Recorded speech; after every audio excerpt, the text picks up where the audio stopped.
Okay, I'm going to start out today by telling you a brief story about radiation monitoring and how it works in the real world. Okay, and it's not necessarily coming from medicine, it's coming more from the world of international espionage and things like that.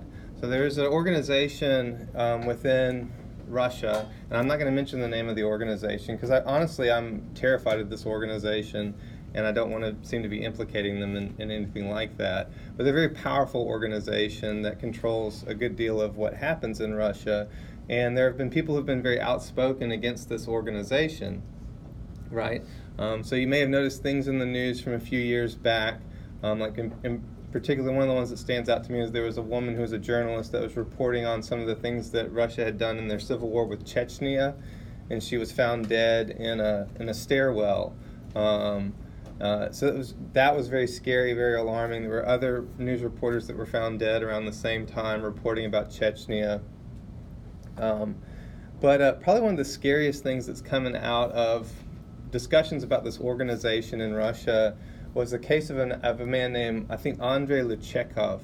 Luchekov was worked for this organization since after his involvement in the military in Russia. He was fought in Chechnya, became aware of how the Russian military system works, and worked his way into this organization, worked as an investigator for the organization, and realized that there was a lot of corruption within the organization. And so he came out and publicly denounced things that he had seen happen. It caused him and a number of the investigators that he was working with to be sent into prison and re-educated. Some of those people are still being re-educated to this day. But Luchekov, he had a brief parole period where he escaped from Russia, and it was largely because he wanted to distance himself from his wife and his child. He did not want this organization coming for his family. So he tried to put some distance between himself and this family, moved to Great Britain, and he was found in his apartment, in his condo, sometime around 2003, 2004, if I remember right. Very, very sick, very, very ill. They brought him to the hospital. He was going into cardiac arrest. They couldn't figure out what was going on with him. They brought in the radiation monitoring equipment because they suspected some kind of radioisotope had been used against him, but they couldn't detect anything. They couldn't detect They couldn't detect beta particles. They couldn't detect gamma rays. Scotland Yard was just kind of perplexed until they brought in the alpha particle detector, and the guy was just absolutely rancid with alpha particles. He had been poisoned with polonium, which was only manufactured really in one place, so it's very easy to trace where it was done. It was in a secret city in the former USSR. They still have reserves of it in Russia. It became one of the most, Scotland Yard called it the most deadly post-mortem in the history of the world, because the man was contaminated with an alpha particle emitter and had been basically sweating out alpha particles for the last day or so of his life. His car had to be impounded and buried in concrete. They filled his apartment with concrete, and they went throughout the streets of London trying to figure, they could basically follow this alpha particle trail all through the city of the brief times and brief areas he had gone after he'd been poisoned, right? So it's something that was in the news, and I'm bringing it up now because I feel like it's in a very immediate way to understand the significance of radiation monitoring and ways that we need to approach it. So I'm going to try to make this as simple as possible for us and for our purposes, but I want you all to bear in mind that story just because I think it might help us understand some of the complexities that are there too. So here's my learning objectives for us. We're going to talk about the personal dosimeter function, and I'm talking about this OSL that we're all wearing right now. We're going to identify the places it should be worn on your body and discuss the special procedures like pregnancy policies and nuclear medicine stuff. And then we'll describe some components of different radiation detectors and their use. And I'm really just going to look at two different kinds of detectors. One of them that we use more or less for sweeping and evaluate for contamination, and the other one that we use for like calibrating dosage and things like that. And then we'll explain the uses of those different survey instruments. So by the end of the day, we should be able to kind of draw a rough diagram of how a Geiger counter works and also how an ionization chamber works. And don't be too scared by that, because honestly, they work very similar to the way X-ray tubes work.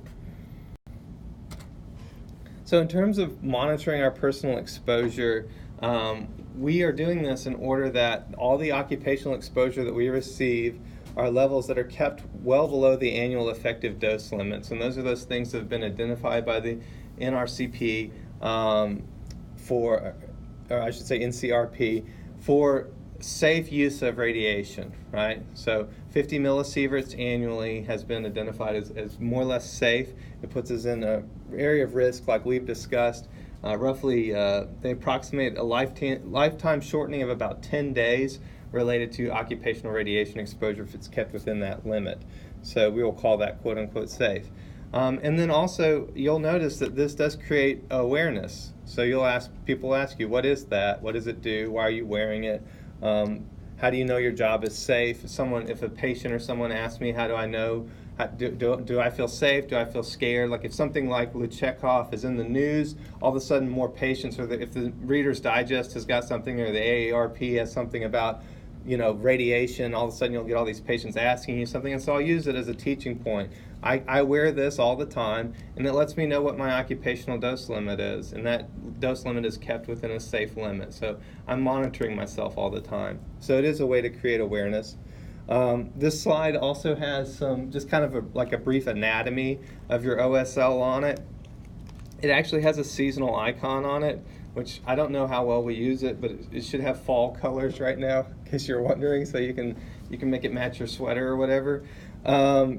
It's going to have where it should be worn is actually indicated on the badge. Like it should have a little badge. It should be pointing that this is made to be worn at the neck or the throat area. It tells you what kind of dosimeter type it is. We don't necessarily need to know this, but it says it's a PA. Mine says PA at least. And these patterns and these colors are meant to be changed from time to time. Like if you'll notice, I think the school orders ones that are used primarily for veterinarian clinics, so they have dogs on them. So you've all been wearing veterinarian clinic dosimeters. I think they're cheaper. You'll have your name on it as well, and an account name, and then it has the dates in which it can be worn on the back, as well as your participant number. That number should be pretty much your number. I've never really tested this. I've never gone to see if I could find dose reports from other facilities that I've worked at, but my understanding is that Landauer manages all of these. It's almost like your social security number of radiation exposure, which it would be interesting for me to go back and look at, because I have had moments in my career when I was exposed to more or less radiation. There's a barcode as well as a neutron component, sometimes called the CR39.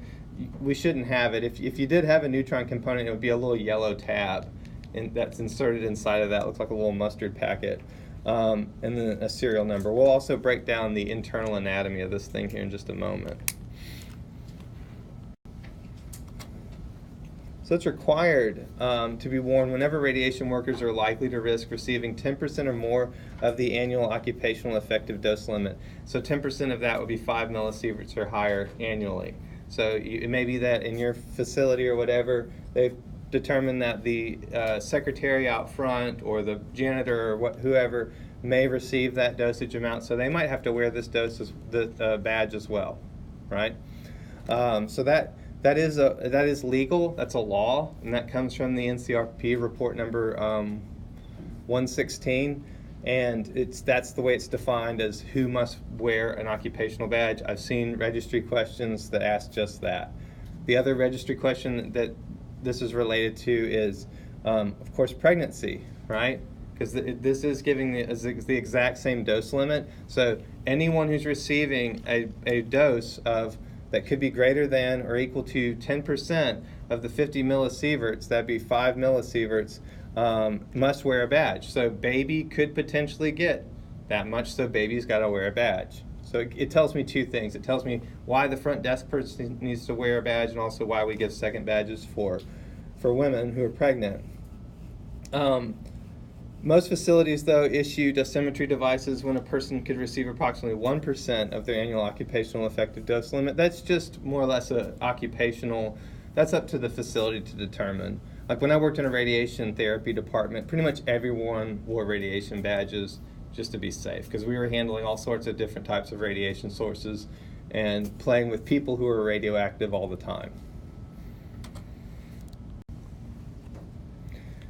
So we are using this. This is not actually a way to protect ourselves from radiation. So this in no way protects me from radiation exposure. It's just looking at our habits and our workflow. And it helps us maybe reevaluate some of how we're doing our workload, or how we're doing what we're doing. So an example of the way that personnel dosimetry has worked in my own professional life is I was working at a surgical hospital. We were doing a lot of cross-table lateral hips post-operatively. So with a portable machine, we'd wheel into the post-op and do a cross-table lateral hip. And one of the technologists would brace the film against the patient's hip while the other technologist basically shot the image. So the person who was out there bracing against the patient's hip was more or less in the primary beam, and we'd be fully let it up and everything. But as we started to do more, and that was fine because we were only doing these exams maybe once a month or something like that, and we would just kind of rotate through who had to hold the cassette. Well, we got some new surgeons on board at the hospital, which was a good thing, but we didn't think about, oh, well, that means we're going to be doing more cross-table lateral hips, right? So a month or two out from the new surgeons starting to work there, we're realizing, oh, we've got some techs who are hot now, right? So we had to reevaluate the way that we were shooting those images and come up with a different protocol. So that's generally how personal dosimetry works. It's kind of an after-the-fact way of assessing how workload is being distributed. So things that we want to use for detectors, they need to be lightweight and easy to carry. They should be made of materials durable enough to tolerate normal everyday use. And y'all know, y'all have been in your clinical sites, everyday use means it's got to be pretty rugged. And that'll be true too when we look at Geiger counters and things like that. We want it to be able to detect very, very, very, very small amounts of radiation, as well as very, very, very large amounts of radiation. So we'll talk about how it does that. It should not be affected by outside influences. Like, for example, if I'm standing there microwaving my burrito, it should not be affected by the fact that I'm microwaving my burrito. Right now, I've heard terrible, stupid stories about technologists who forgot to wear their dosimeter to work, so they left it on their dashboard of their car just to kind of catch up with the radiation exposure they might have received. I've even heard about technologists putting their OSL in a microwave and things like that. Just don't do it. Those are really dumb things to do. It's there to monitor your occupational exposure. If you missed a few days, just remember to wear it in the future, and put a reminder on your phone or something. They are able to determine that some other contamination has occurred, and it's not in any way going to actually help you. And it should be inexpensive, and that's really kind of a golden rule for just about anything radiation protection, and we've talked about that in the past. That it should be cost effective, pretty much any radiation protection measure, because, and I don't mean just in terms of monetary cost, also in terms of time, that radiation safety should be a fairly time saving thing. We should figure out ways to employ it that aren't going to mess up our workload, because otherwise we just frankly won't do it. All right, so we've tried to make this as simple as possible, to wear it at the collar level. If we're wearing any kind of protective apron or something like that, we'll wear the dosimeter outside of the apron. So I've had students in the past ask me, why do you wear it down here? Well, for the past 5 years, I worked in a surgical hospital, and anytime I was around radiation, it was when I was in the OR, so I was always putting this outside of my lead apron, right? Just by the time you've messed with enough thyroid shields or whatever, or lost enough dosimeters on a thyroid shield, you just kind of get spoiled and do it this way. So ideally, I should be wearing it like a cowboy tie, though, right? So y'all are doing much better than me in terms of your placement on this thing. So good work on that. So so this is, it seems like it's such a simple thing, but this is highly testable for every single modality that we're talking about here. Pretty much I've seen test questions off of both these bullet points, right? So expect a test question off of both of these bullet points on this slide. If a protective apron is worn, the first or primary dosimeter, which is what you're all wearing, must be worn outside the protective apron at the collar level. If a second dosimeter is worn, i.e. a fetal badge, that should be worn beneath the protective apron, right? So primary one, outside. Seems counterintuitive, but outside, because we want it to be monitoring your superficial dose. The second one is going to be underneath the apron, because it's really kind of measuring just what the fetus's secondary dose is, or primary dose is. Okay, so and this is just reiterating that, so you can see it's important. All right, for those of us who are lucky enough to work in fluoro or to work with radioisotopes, you'll also be given an extremity dosimeter. So Nuke Med, y'all all have your magic rings on, right? Something like makes you invisible or something. I don't know how it works yet. All right, so these TLDs, they are actually a different kind of dosimeter reading device. They use thermoluminescence to capture the radiation. So they have a crystal inside of them, right? And when it's exposed to any kind of radiation, it's going to cause that crystal to change its orientation just slightly, so it's captured the fact that it was exposed to radiation. Then that little TLD chip is taken out of the ring, and it is exposed to heat, because it's a thermoluminescent dosimeter. So that means the thermo means heat, luminescent means light. When you put it in the heater, it gives off light. And I think there's an illustration of this in our textbook. Let me see. I lied. There is not. But it's on page 86 in the reading packet. But just know that when it's exposed to heat, gives off light, that light is captured, and that is the way that it's read, right? And those will be worn on your primary hand. And generally, it's you want to wear it like on your index finger, not on your ring finger. And the TLD chip should be facing the area of the greatest radiation exposure. So if I'm working in fluoro, I'll have the TLD chip up on the back of my hand, right? If I'm working in nuclear medicine, I'll have the TLD chip on the palm side, right? Not super testable, but it's important to know that these extremity monitors are using a different kind of crystal, and it is a thermoluminescent way of capturing radiation exposure. We'll get into the OSL stuff in a second because it's the more kind of high profile thing. So once we've got a protocol in place for how we're going to do this stuff, and this is really blurry, so don't try to read it. I'll read it to you. But once we've got the protocol in place for how we're going to do it, every facility I've worked with has worked with Landauer. And the badges are just sent to them either monthly or bi-monthly, and Landauer sends back a report, and the technologists then initial that they've reviewed the report, and that's kept for HR purposes in the people's files. It's not really like calculated in any big way. So we're capturing this data, but we're not really capturing it, right? There have been surveys and organizations, research initiatives to try to capture it better, to try to kind of get a tally of what these kinds of occupational doses are doing over a long period of time, but that's not being done at most healthcare facilities. But you'll see, as you're looking at this report, it's basically just a spreadsheet with participants' name, their unique identifying number, where the body location their badge is being worn at, the dosimeter type, and things like that. So you can look at this report and kind of figure out pretty quickly who's doing what in the facility. So now this is what we currently use And the one to remember most securely, the one that most all facilities employ now is the optically stimulated luminescence dosimeter, the OSL. That's what you are all wearing, and it's what I've worn every day of my professional life. Some people, old school techs, will still call it a film badge. Understand that it does not have film in it. Some places still use film, though, like actual film, like go out and buy a camera and take a picture and have it developed at Walmart film, right?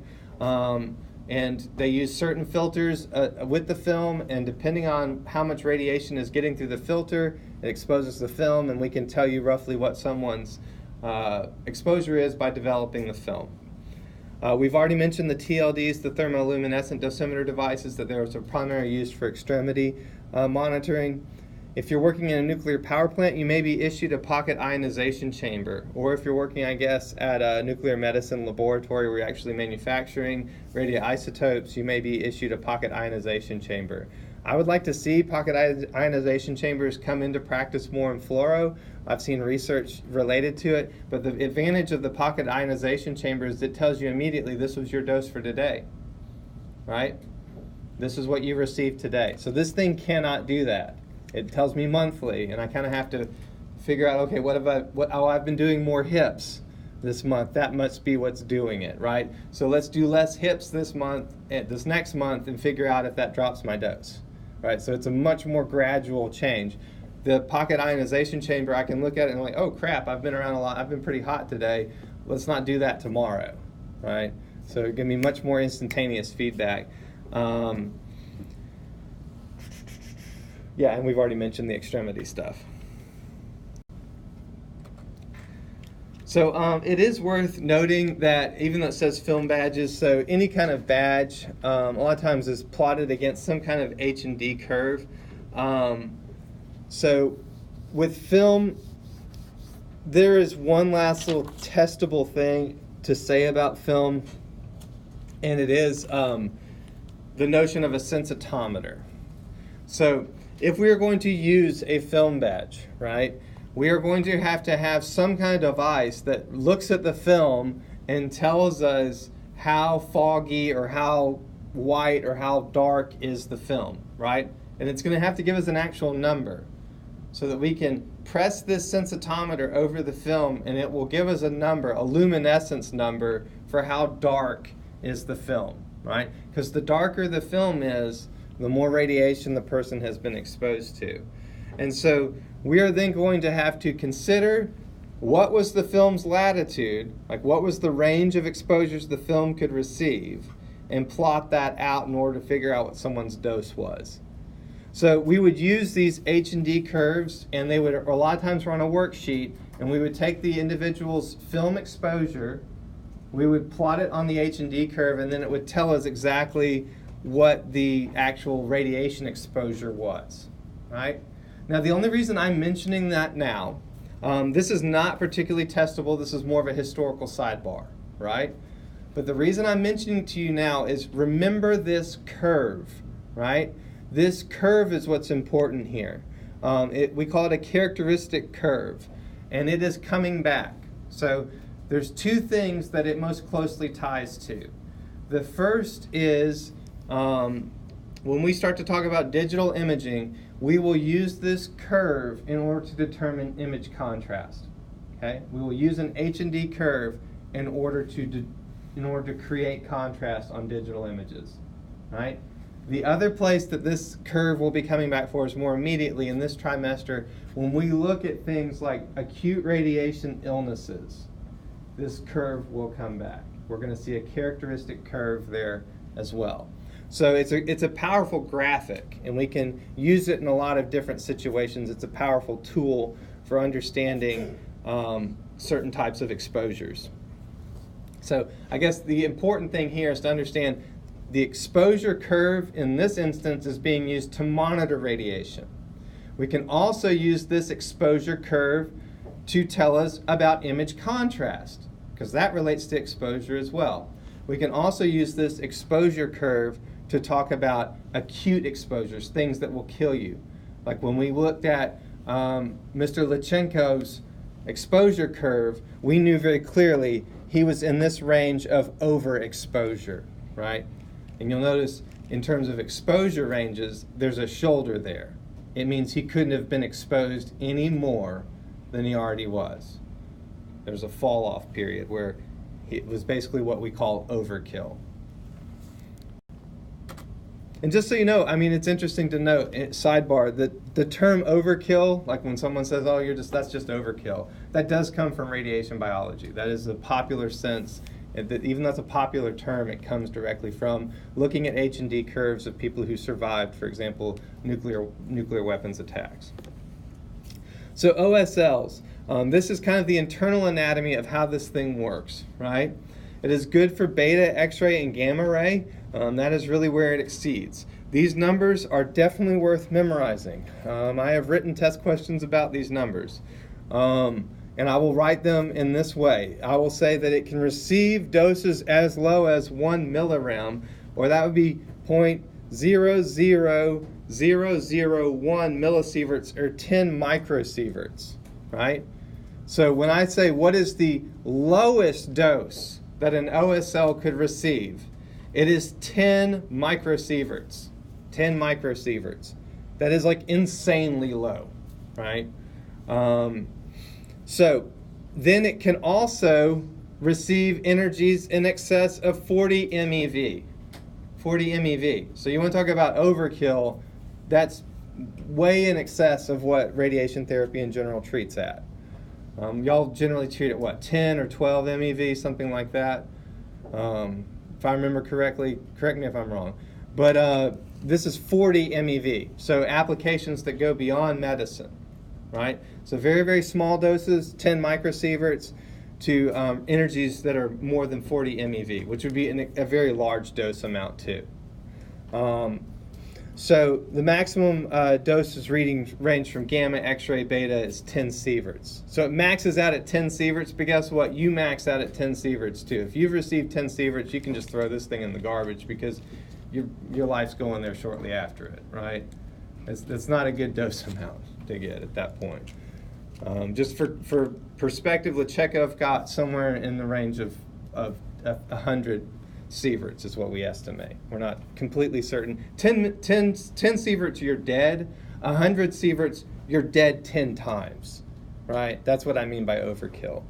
But this thing, the problem with it is crap for neutrons and alpha particles. And it's also crap for protons, which I think I've beat this drum a little bit already, but we might as well beat it again because those are kind of the three big takeaways from this slide. It's number one, or maybe there's 4 takeaways. It is good for X-ray, beta, and gamma rays. It is good for those things. It is very, very sensitive to small amounts of radiation. 10 microsieverts, very, very small amount of radiation. It is very, very good for the hot gamma rays. So 10 mega electron volts is super, super hot gamma ray, right? It is crap for neutrons, alpha, and protons, right? So our answer for that in medicine is, well, we're just not going to use anything that's an alpha particle emitter, right? Only super secret Russian organizations use the alpha particle emitter stuff, and they use it to kill you, right? We aren't messing around for the most part with protons. So if we're getting rid of alpha particles, we're going to try to get rid of the proton contamination as well. The one problem that we have, and this is consistently, I'm going to blame it on radiation therapy, is protons. The linear accelerators do produce energy sufficient enough to produce proton contamination within the room. So if you're around a radiation therapy vault, there is proton contamination within the vault. They build neutron. Was I saying proton all this time? I'm so sorry. Rewind, right? Thank you for bearing with me. There is neutron contamination within the radiation therapy vault. So they're using energy sufficient enough to produce neutrons, right? Neutrons are completely neutral. They're still heavy particles. So if we go back to the pool table, it is still closer to the bowling ball type thing, right? It can still knock some stuff around. It has a high linear energy transfer. Generally, they're not going really fast. If they're going fast, they're even more of a problem. but we're producing them out of the air or within the patient's body. We're hitting particles hard enough with this mega electron volt beam to produce neutron contamination. We create neutron traps within the room. But if you think about it, a neutron is something that's really hard to trap. If you want to trap an electron, you just make the trap positive. If you want to trap a proton, you just make the trap negative. The opposites attract. How do you trap something that's completely neutral, right? So that is the problem with neutron contamination. When you add that with the fact that our dosimeters don't capture whether we've been exposed to neutrons, I think that's a real issue, right? So that's the kind of third, I think, testable thing here. All right. Well, so I've mentioned that the OSL is going to be our #1 friend, right? We've talked briefly about film detection and the way it was used in the past, as well as TLDs. So we should be fairly comfortable with that. Perhaps the only thing I'll add with the OSL type thing is the way it's read out, right? It is an optically stimulated luminescence device. There's a discussion of how that works on page 89 in the reading packet. But the idea with this one is it works very similar to computed radiography. It's scanned over with a laser, and once that crystal is excited, it releases light. So it's optically stimulated luminescence. So we scan it with a red laser, it emits blue light, and we capture that blue light, and we know basically what the radiation exposure was. The other thing to note from that last slide, I'm sorry, maybe I went forward just a little bit too soon, is there are filters within this, and just know that the filters help us determine what the different radiation depths were, right? So there'll be an unfiltered area. That's telling me that's just the skin dose. There will be a slightly less filtered area. That's what we would call like an eye dose or thyroid dose. And then there's a deep tissue dose that's going to be more filtered. Okay? Okay. Unfiltered is the skin. Okay. But changing gears slightly, I do want to talk about the radiation survey instruments themselves. The ones that will be of most interest to us are the GM detectors. I will talk a little bit about the sodium iodine, scintillators, ion chambers, and proportional counters. Our textbook has a little bit on these, but I don't think it goes to quite the depth that we need. So I'm going to talk a little bit additionally about this.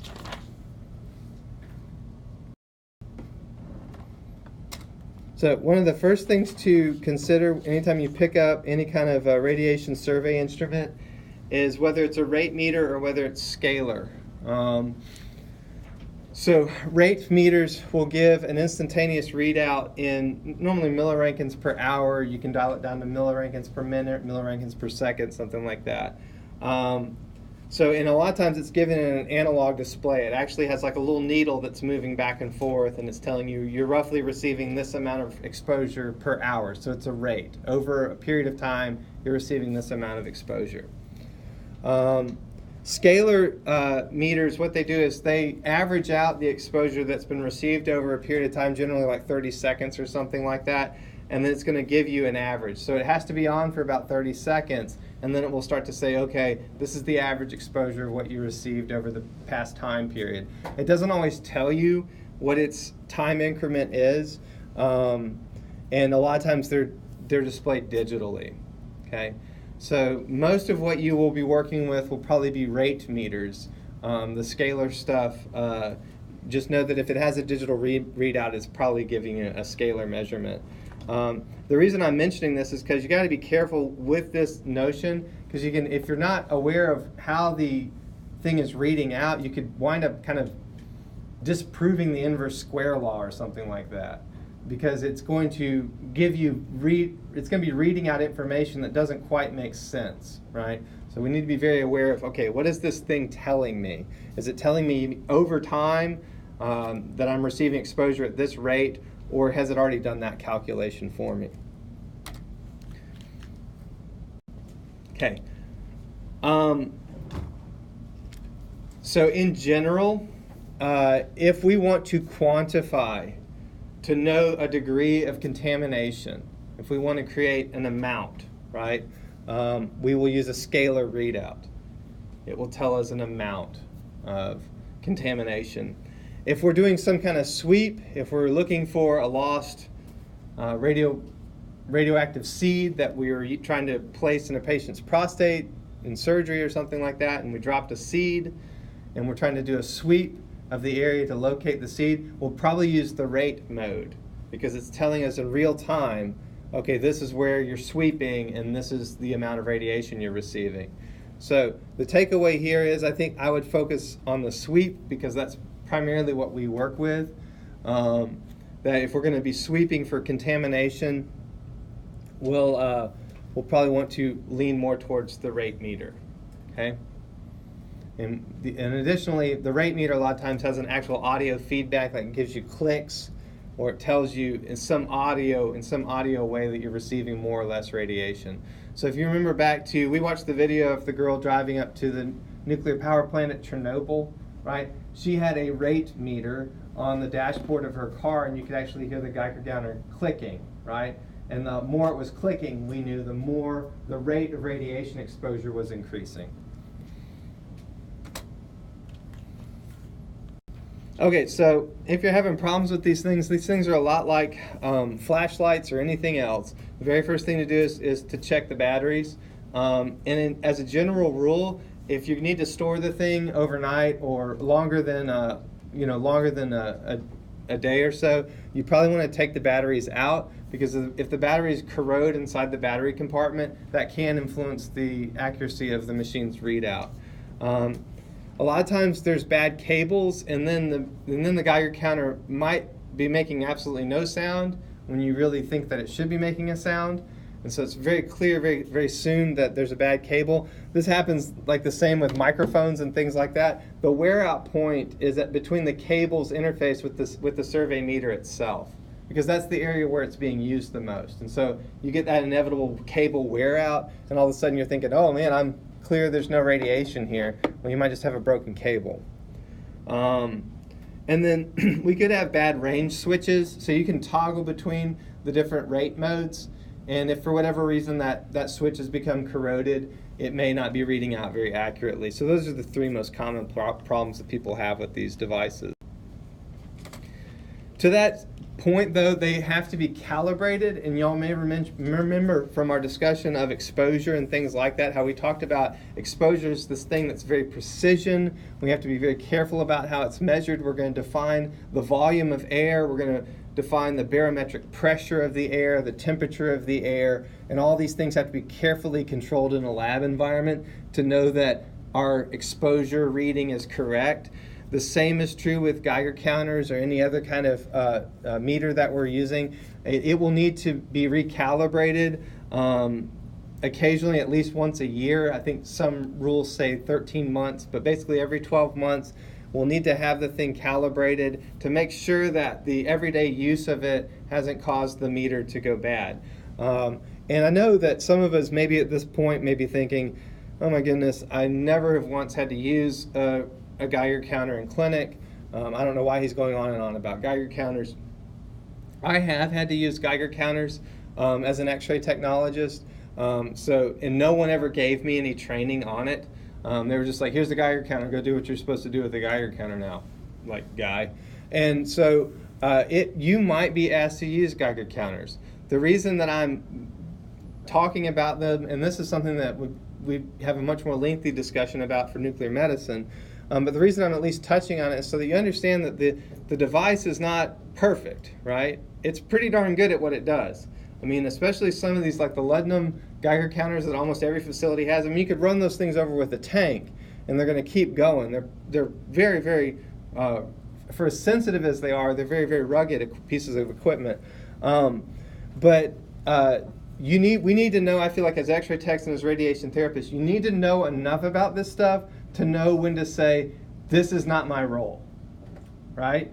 Because people will keep pushing stuff your way. And they'll say, hey, you need to go in and be on this procedure. You need to come help the physician do this nuclear medicine tracer study or whatever. And you need to know just enough to say, no, really, I'm an x-ray tech and this is what I'm licensed to do, or I'm a radiation therapist, this is what I'm licensed to do. I think we need to call in nuclear medicine, right? So know enough to know what's your role and what's not your role, okay? So just be considering the amount of calibrations that need to be done with this. If there's not a backup instrument available, you might have to borrow one, or you might just be out of business for a while. And we need to check those things and check the source daily whenever this is used. So I'm going to talk just about the Pancake GM detector because it's kind of the workhorse of the industry. It's the one that I've seen the most of. I had it in a picture earlier, but basically it has kind of a flat survey meter on it. And the way it works is it has a chamber within it with a glass bead and a mica window. And generally there's some kind of low pressure atmosphere inside of the chamber, right? So that it has some kind of gas inside of it, generally argon gas. You don't need to memorize what the gas is or anything like that. The part that I want you to understand is that this works very similar to an X-ray tube, right? It has an anode, right? And it has a cathode. So it is doing exactly the opposite, though, with those things of what an X-ray tube does, right? So an X-ray tube uses its anode and cathode to produce radiation, right? This is using an anode and cathode to detect radiation. So let's talk about how that's different.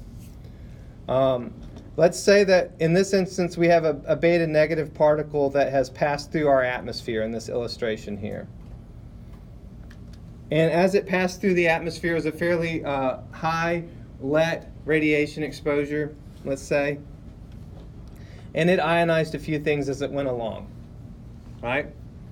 So those ionizations that it produced, it ionized, what I'm saying is elements of that argon gas, atoms of that argon gas were ionized. So they produced ion pairs, they produced electrons, right? Those electrons are going to be attracted to the anode. Why? Because it's positively charged. They do not want to go near the wall. Why? Because it is negatively charged. So that's what we know about electrons, right? They're easy to capture because they go towards things that are positive, they go away from things that are negative, right?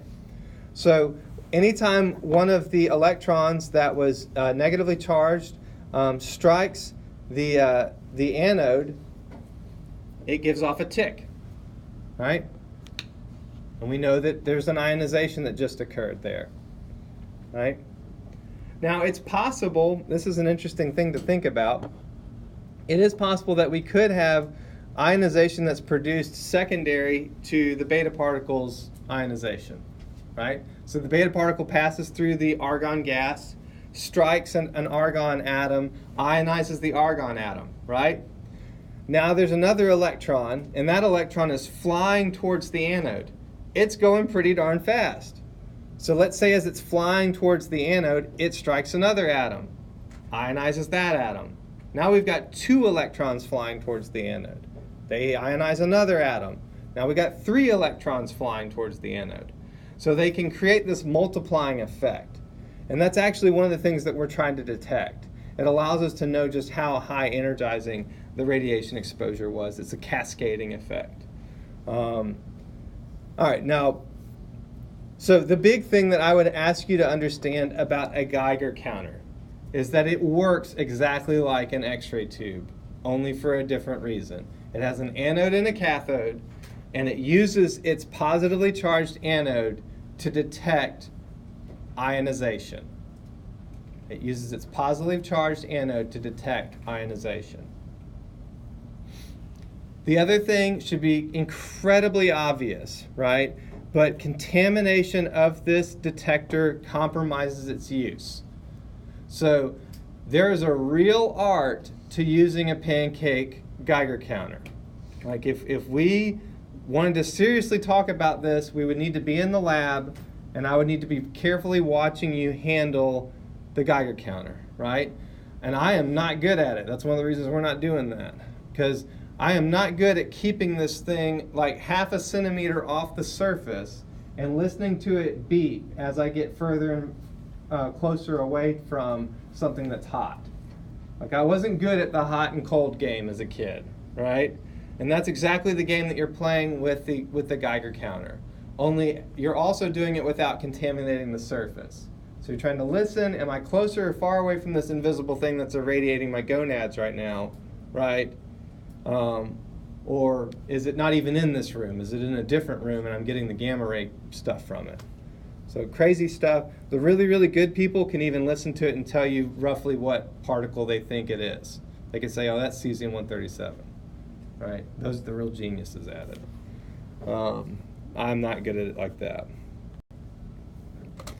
Okay, there is another form, and this is the one that's illustrated in the text. It's called a Sidewall GM detector, and it still has the exact same argon-filled gas container. It has a cathode, it has an anode. The only thing that we changed was the sheathing around it. So the Pancake one just looks like a pancake.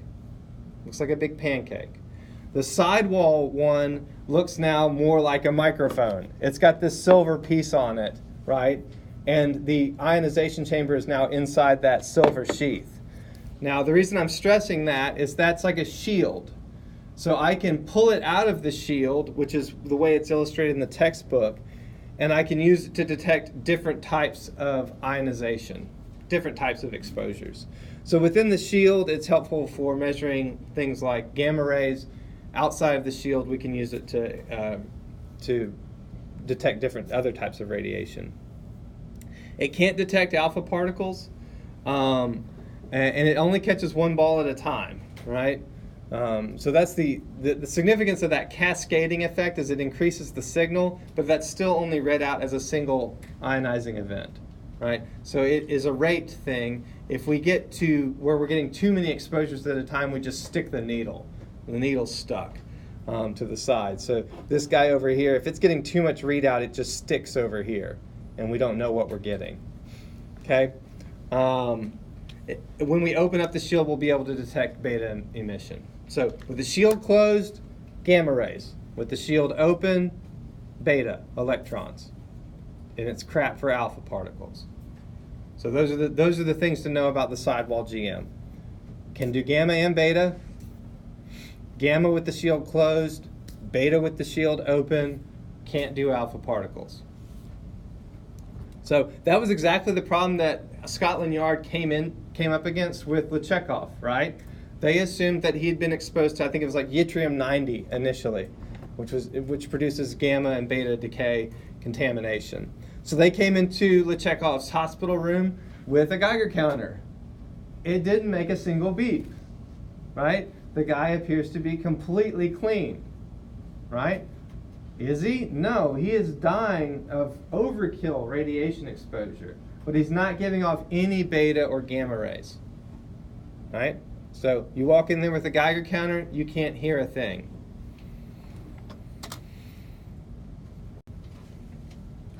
Okay, sodium iodine scintillator. This is just for gamma and X-rays. And it's going to have a higher background radiation reading, so it's very sensitive. A lot of times we house this inside of a metal container, and it's connected to a photomultiplier. The thing that I want y'all to understand about the scintillator is this is what a lot of times is used for calibration type stuff. So we receive some kind of nuclear medicine pharmaceutical, and we have to put it in the scintillator to say, did we get the right dose, right? So it can actually do a count and let us know, yeah, it looks like the dose is okay. Some stuff to know about this: don't bring magnets around it, right? It is not impervious to magnetization. It's only going to be helpful for the gamma and the X-rays. So it's telling us we're calculating dose based on the gamma and X-rays received from it. And then if you're wondering why I'm bringing this up from an X-ray tech point of view, well, if you look at it, it works exactly like, so if the Geiger counter worked like an X-ray tube, this is working exactly like a CR reader, right? So it has a crystal inside of it, a sodium iodide crystal, right? Anytime that crystal is exposed to radiation, it gives off light. It gives off light. And that light is captured by a photomultiplier. And then we just read that light out. right? So it works exactly like a CR or DR system. Very similar things are used inside nuclear medicine all the time. So I just want to point out that there's a reason why we're all sitting in this classroom together. A lot of the science that we're employing is exactly the same. We just use it in different ways. So this is where it's most commonly used is in the well counters. So it may be interesting if you ever have some free time and you're in a facility that has nuclear medicine. They're bringing in their doses for the day, maybe to go over and watch how they do their well counts, how they do contamination sweeps and things like that, so that you can actually see sodium iodine crystal in use. And just so you know, Na in chemistry is sodium iodine. I don't know why sodium is Na, but that's all that means is sodium iodine crystal. Okay. We'll briefly mention the ion chamber. This is an air-filled detector, and it has a bunch of different ways it might look. This is the one that was originally called like a cutie pie. It looked kind of like a blow dryer or something like that. It has to be warmed up, and it is definitely affected by temperature and atmospheric pressure. So it's a much more sensitive instrument. So be aware of that. If you see someone coming down the hallway with something that's, one of the things I'm saying is, well counter is great. That's kind of an everyday thing. Geiger counter, don't get too worried. If you see someone coming down a hallway with something that's clicking and you don't know what it is, you might want to run the other direction, because whatever they're looking for is something weird, right? So basically, we need to bring in something like this in order to detect what was going on with Chekhov. So we can get even weirder with these things. So when it comes to neutrons, protons, and alpha particles, I've really not mentioned anything. Like the three detectors that we've looked at most closely were for beta, gamma rays, X-rays, right? So I've not said anything about particle contamination, neutrons, protons, alpha particles. These are all the high-let radiations, right? These are all the bowling balls on the pool table, and they're not measured by your OSL. They're not measured by this thing. So the physicians, nurses, X-ray techs that were taking care of Chekhov here in this picture, unless they were wearing some kind of magical device, we have no clue what exposure they received either, unless we do some serious crunching for numbers. And